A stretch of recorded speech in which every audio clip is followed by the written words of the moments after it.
अवलोकन साहित्य आप बोलो बच्चों के अंदर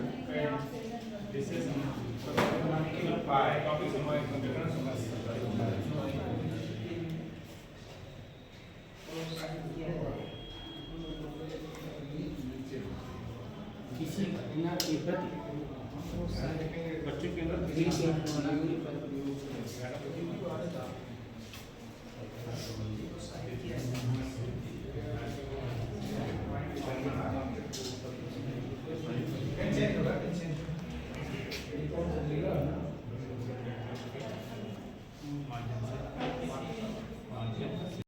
जो सर ने बताया मॉड्यूल्स का प्रयोग किया जाए, प्रोजेक्ट कार्य का प्रयोग किया जाए, उन सब का प्रयोग किया जाए और उनकी सहभागिता उसमें बढ़ाई जाए।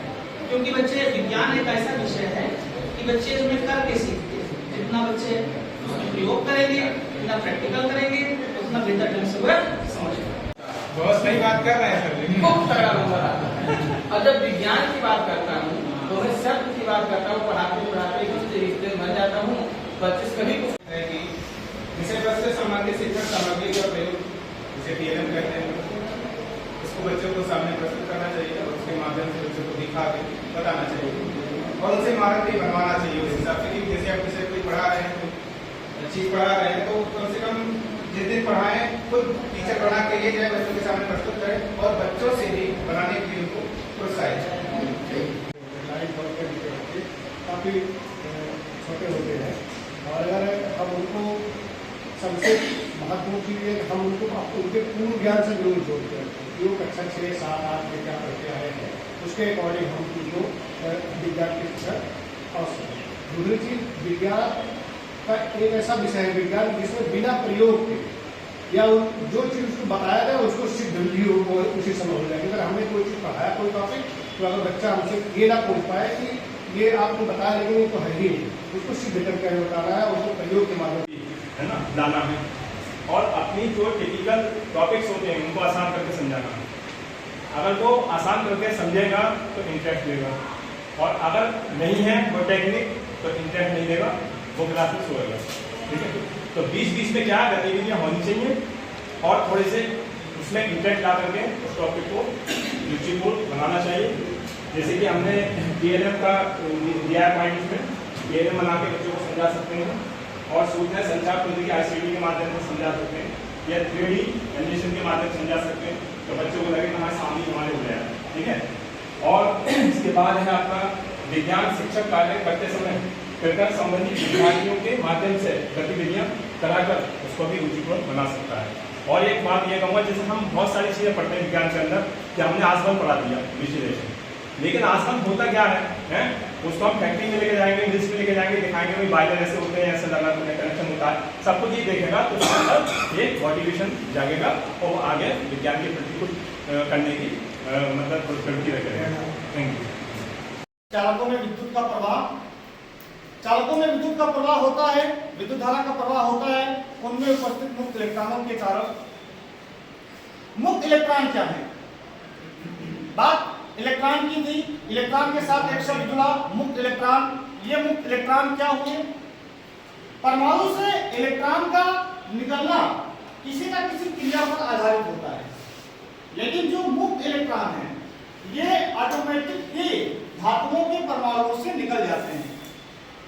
एक शब्द आता है सामान्य ऊष्मीय विक्षोभ, यानी सामान्य ताप पर ही ऊष्मीय विक्षोभ के कारण, ऊष्मा के उतार चढ़ाव के कारण यानी उथल पुथल के कारण धातुओं के परमाणुओं की बाहरी कक्षा से इलेक्ट्रॉन अपने आप ही कक्षा को छोड़कर मुक्त हो जाते हैं और इस प्रकार जो परमाणु है वह धन आयन के रूप में परिवर्तित हो जाता है।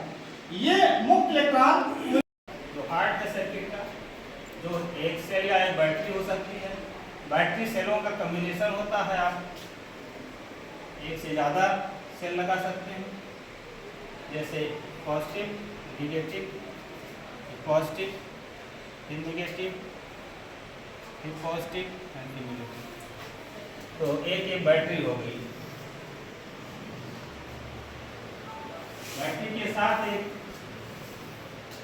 की लगा दीजिए, कुंडी लगा दीजिए और इसके साथ कुछ कनेक्टिंग वायर और साथ में एक रेजिस्टर है।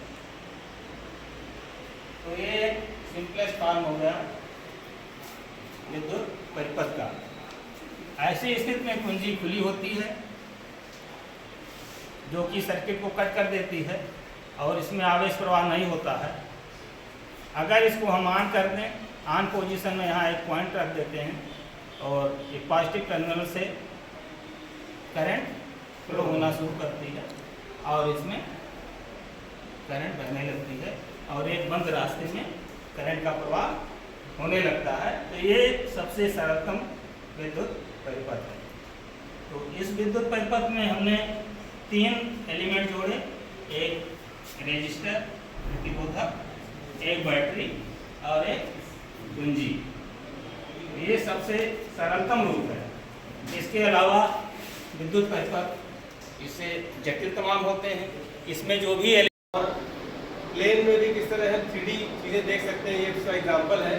और अक्सर इन चित्रों को हम देखते हैं, इन चित्रों को बनाना कठिन है। अगर हम इसको खुद बनाना चाहें, ड्रॉ करना चाहें, बोर्ड पर बच्चों को समझाना चाहें, तो इस तरह की इमेज बनाकर बच्चों को दिखाना बोर्ड पर काफ़ी प्रॉब्लम आएगी। बहुत ज़्यादा मेहनत करने पर थोड़ा 3D आप बना सकते हो, लेकिन इतना अच्छा नहीं बनेगा। तो इसका विकल्प नहीं, मैं कहना ये चाहता हूँ कि आप ये सोचो कि हम बोर्ड पर बना के समझा ले जाएंगे।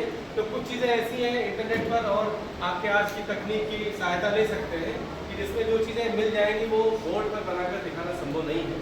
आइए देखते हैं, और इमेज बहुत अच्छी है। इसमें देखिए ये भी 3D इमेज टाइप का कुछ है। ऊपर वाला यूकैरियोटिक सेल और नीचे प्रोकैरियोटिक सेल, और उसका कंपैरिजन करके दिखाया है कि किस तरह से 2 प्रकार की कोशिकाएं हो सकती हैं, उनका क्या अंतर हो सकता है।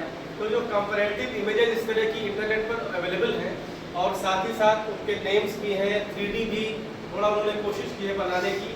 तो इस तरह की चीज़ें जब आप बच्चों को चाहे मोबाइल पर, टैबलेट्स पर या किसी भी विधि से आप दिखा सकते हैं। आपके पास कुछ नहीं है तो कभी आप प्रिंट आउट्स ले लें। कुछ हम कह रहे चलिए बहुत उसमें पैसा नहीं खर्च करते हैं, किसी एक चैप्टर में 5 प्रिंट आउट्स हम लेते हैं। उसमें अगर हमारी नीयत अच्छी होगी तो स्कूल भी हमारा हेल्प करेगा। और अब तो हमारे राजकीय विद्यालयों में तो 500 रुपये TLM के भी आने शुरू हुए हैं। TLM के लिए आपको 500 रुपये मिल गए, कुछ आप थोड़ा बहुत यूज़ करना चाहें तो कर सकते हैं। तो हमारे पास कुछ नहीं है तो इनकी अगर हम इमेजेस, कलर्ड इमेजेस निकलवा लें सिंपल पेपर पर भी, और वो बच्चों के बीच में भेजें, तो बच्चे उनको देख करके या मोबाइल में देख करके बहुत सारी चीज़ें उनको अच्छी मिल सकती हैं। तो मैं केवल ये दिखाना चाहता हूँ कि कितनी अच्छी अच्छी इमेजेस थोड़ा ढूंढना पड़ता है। मैंने 2 घंटे समय दिया इंटरनेट पर और मैंने बहुत सारी इमेजेस को ढूंढा, डाउनलोड किया है, फिर PPT के फॉर्म में आपको मैं लेकर के दिखाने के लिए आया। तो थोड़ा